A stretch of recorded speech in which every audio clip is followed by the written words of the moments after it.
Assalamualaikum warahmatullahi wabarakatuh. Alhamdulillah. Alhamdulillahi rabbil alamin. Assalatu wassalamu ala asrafil anbiya'i wal mursalin wa ala alihi wa sahbihi wa barik wa sallim ajmain amma ba'du. Baik, untuk pembelajaran hari ini Quran Hadis kelas 5 Madrasah Ibtidaiyah yaitu dengan materi surah Al-Humajah.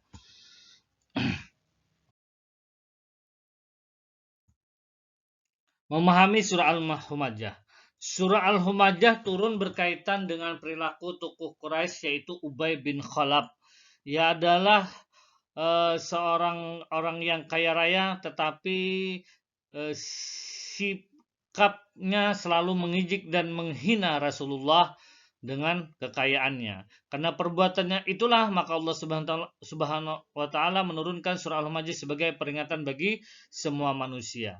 Jadi asal muasal atau asbabun nuzul turunnya surah Al-Humajah itu adalah berkaitan dengan perilaku atau sikap tokoh Quraisy yang bernama Ubay bin Khalaf, yang mana dia adalah seorang yang kaya raya ya, tetapi mempunyai sikap yang tidak baik, tercela. Dia suka mengejek dan menghina Rasulullah karena dia bangga dengan kekayaannya, karena dia merasa paling kaya raya ya. Maka Allah menurunkan surah Al-Humajah untuk menjadi peringatan bagi semua manusia ya, bagi umat Nabi Muhammad SAW dan seluruh manusia yang ada di muka bumi. Dari riwayat di atas hendaklah kita memahami bahwa harta tidak akan dibawa mati. Apapun yang kita usahakan di dunia ini akan kita tinggalkan. Oleh karena itu harta kekayaan yang kita peroleh selayaknya digunakan untuk hal-hal yang bermanfaat di akhirat kelak.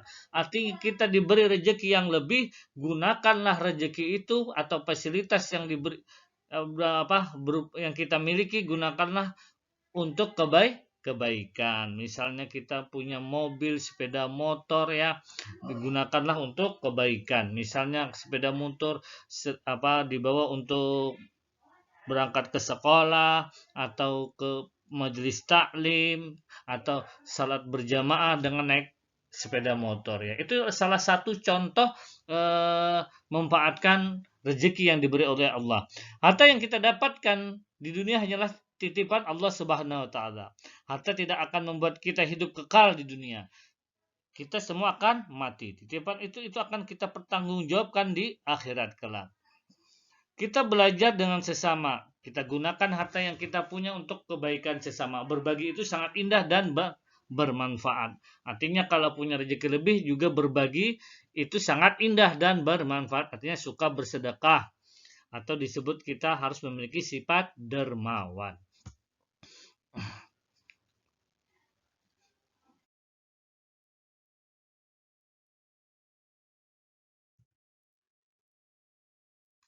Pernahkah kalian dihina? Mengapa kalian dihina? Bagaimana perasaan kalian jika dihina? Tentunya marah dan tidak enak, bahkan sakit hati, bahkan kepengen membalasnya. Itulah yang kita rasakan tatkala kita dihina. Jadi menghina dan marah termasuk perbuatan yang tidak terpuji. Jadi kalau kita sudah pernah merasakan yang namanya dihina, maka janganlah suka menghina sesama teman ya, atau sesama manusia ya. Marah juga termasuk perbuatan yang tidak terpuji. Kita harus menghindari sikap keduanya ini. Islam mengajarkan kepada kita untuk berbuat baik kepada sesama. Tidak boleh menyakiti dan bertutur kata yang santun ya. Karena ujung pangkal bertutur kata yang santun ini adalah intinya kita harus bisa menjaga lidah kita. Karena lidah ini tidak bertulang dan tajamnya bagaikan pedang, karena banyak gara-gara lidah orang bisa bertengkar. Gara-gara lidah bisa terjadi pembunuhan. Contohnya di berita-berita sering kita mendengar seorang anak yang membunuh ayahnya atau ayahnya membunuh anaknya atau ayahnya membunuh seorang istri atau bahkan ada seorang remaja pria membunuh remaja putri ya. Semua itu kadang-kadang faktornya berawal dari lidah ya. Kita juga diajarkan untuk tidak pilih kasih dalam bergaul. Kaya dan miskin sama di hadapan Allah. Takwa dan amalan kita yang membedakan.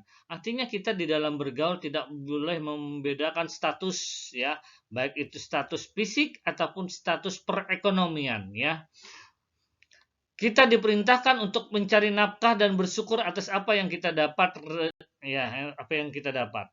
Rezeki yang kita terima adalah rahmat dari Allah Subhanahu wa taala. Jika diberi kekayaan, maka kita harus bersyukur. Kita tidak boleh menghina yang miskin. Sebaliknya kita harus membantunya agar rezeki kita itu bermanfaat bagi kita dan orang lain. Artinya kita suka bersedekah kalau mempunyai rezeki yang lebih. Mengenal surah Al-Humajah. Surah Al-Humajah adalah surah yang ke-104, ya.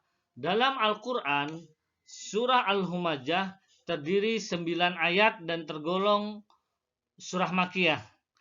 Kata Al-Humajah berarti pengumpat dengan kata-kata. Adapun arti dari lafal Al-Lumazah adalah pencela dengan perbuatan. Artinya ini mencela dengan isyarat, ya. Namun ini diambil dari ayat pertama. Isi pokok dari surah Al-Humajah adalah ancaman Allah Subhanahu wa taala kepada orang-orang yang suka mencela dan mengumpat orang lain serta mengumpulkan harta dan tidak suka menafkahkannya di jalan Allah Subhanahu wa taala. Ancaman ini juga berlaku bagi mereka yang enggan menafkahkannya untuk fakir miskin, ya. Jadi bagi pengumpat, ya, suka menghina dengan kata-kata, dengan al-lumazah adalah tadi pencela dengan perbuatan, dengan sikap. Artinya selain dengan perkataan juga main tangan, ya. Ya, artinya isyarat menghina dengan tangan yang jelek-jelek, ya, seperti mengangkat jari tengah, ya. Dalam istilahnya sekarang zaman sekarang istilahnya itu fuck you, ya. Itu juga tidak boleh. Itu isyarat jari tengah itu, ya, mengangkat jari tengah itu juga tidak boleh. Itu termasuk pencela, ya. Juga menafkahkan harta kita di jalan Allah, termasuk yang pertama menafkahkan dalam keluarga yang paling kecil adalah seorang suami yang menafkahi istri dan anaknya, ya. Itu paling kecil, ya. Dan terus di sekitar rumah kita, tempat tinggal kita, yaitu para fakir miskin, ya, atau bahkan yang tidak mampu, ya. Itu juga perlu kita tanamkan untuk membantunya jikalau memang rezeki kita berlebihan.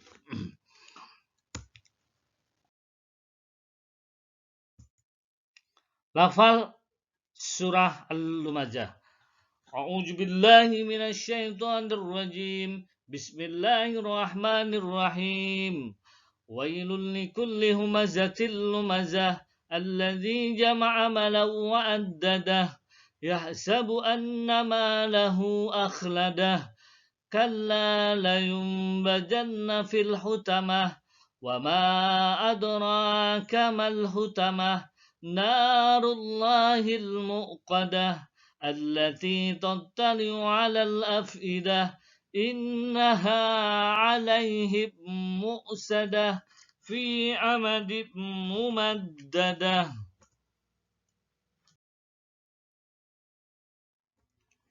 Terjemahnya, wailul likulli humazatil lumajah. Celakalah bagi setiap pengumpat dan pencela. Allazi jama'a mala wa addadah, yang mengumpulkan harta dan menghitung-hitungnya. Yahsabu anna malahu akhladah, dia manusia mengira bahwa hartanya itu dapat mengekalkannya. Terus kalla la yumbadanna fil hutamah, sekali-kali tidak, pasti dia akan dilemparkan ke dalam neraka hutamah. Wa ma adraka mal hutamah, dan tahukah kamu apakah neraka hutamah itu, ya. Terus narullahil muqadah, yaitu api ajab Allah yang dinyalakan. Allati tattali'u alal afidah, yang membakar sampai ke hati. Innaha alaihim mu'sadah, sungguh api itu tertutup rapat atas diri mereka. fi amadim mumaddadah, sedang mereka diikat pada tiang-tiang yang panjang. Al-Quran surah Al-Humajah surah ke-104 ayat 1 sampai ke-9.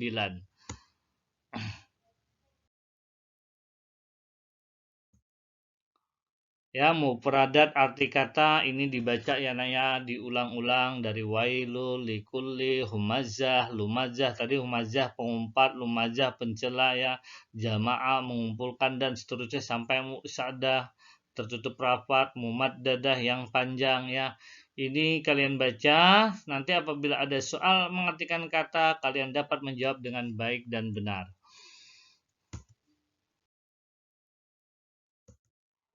Kandungan surah Al-Humajah. Setelah mengenal surah Al-Humajah dan artinya, tentu kalian ingin mengetahui kandungan isinya, bukan? Berikut ini kandungan surah Al-Humajah yang disarikan dari beberapa tafsir. Yang pertama, surah Al-Humajah berisi ancaman kepada para pengumpat dan pencela bahwa mereka pasti celaka, ya. Ya, jadi yang orang yang suka mengumpat dan pencela itu akan celaka. Terus pengumpat dan pencela yang celaka adalah mereka yang mengumpulkan harta dan menghitung-hitungnya karena sangat cinta dunia. Mereka merasa lebih baik dari yang lain sehingga suka mencaci dan mencela. Artinya kita boleh mencintai dunia, tapi sewajarnya ya, artinya diiringi dengan ilmu agama, diimbangi dengan ilmu agama. Dah, ya. Biar nanti tidak terjerumus ke dalam yang termasuk ini ya, orang yang suka mengumpulkan harta dan menghitung-hitungnya karena sangat cintanya, terlalu lebih ya. Mereka merasa harta yang mereka miliki itu ya punya dia ya, sehingga timbul sifat sombong, sehingga bisa merendahkan kepada sesamanya ya, suka mencaci atau mencela. Orang yang tertipu dengan harta dan sangat mencintainya, mereka akan merasakan akan kekal dengan hartanya. Bahkan mereka merasa akan berkuasa selamanya dengan hartanya. Yang keempat, bagi mereka yang memiliki sifat tercela yaitu pengumpat, pencela, cinta dunia, dan merasa kekal dengan hartanya, disediakan siksa neraka yang menyala.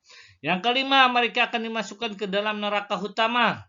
Yang keenam, mereka yang dimasukkan ke dalam neraka utama tidak akan dapat keluar darinya karena semua pintunya ditutup. Selain itu, mereka juga sudah diikat pada tiang-tiang atau belenggu dengan berat.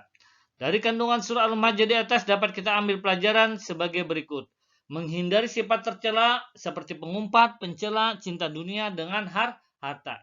Caranya yaitu dengan belajar menuntut ilmu agama. Biar amal ibadah kita bertambah dan iman kita semakin kuat. Yang kedua, bersyukur atas rezeki yang telah Allah Subhanahu wa taala berikan kepada kita. Yang ketiga, harta yang kita dapat kelak akan dipertanggungjawabkan di akhirat kelak. Semua yang ada di dunia ini tidak kekal, semua akan hancur bersamaan dengan hari kiamat. Yang kelima, ancaman Allah Subhanahu wa taala pasti benar adanya. Yang keenam, kita harus menyiapkan bekal untuk di akhirat kelak.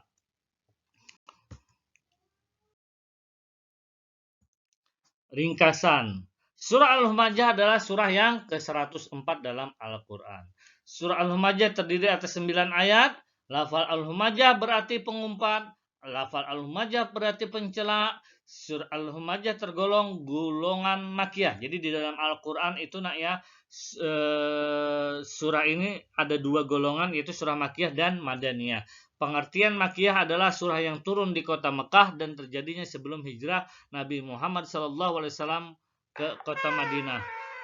Sedangkan surah Madaniyah adalah surah yang turun di kota Madinah dan itu terjadinya setelah Nabi Muhammad SAW hijrah ke kota Madinah. Isi pokok dari surah Al-Humajah adalah ancaman Allah Subhanahu wa taala kepada orang-orang yang suka mencela dan mengumpat orang lain serta suka mengumpulkan harta dan tidak suka menafkahkannya di jalan Allah Subhanahu wa taala.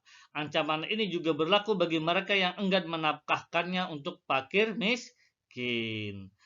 Ya, jadi isi pokoknya adalah ancaman Allah kepada orang-orang yang suka mencela dan mengumpat orang lain serta suka mengumpulkan harta dan tidak suka menafkahkannya di jalan Allah Subhanahu wa taala.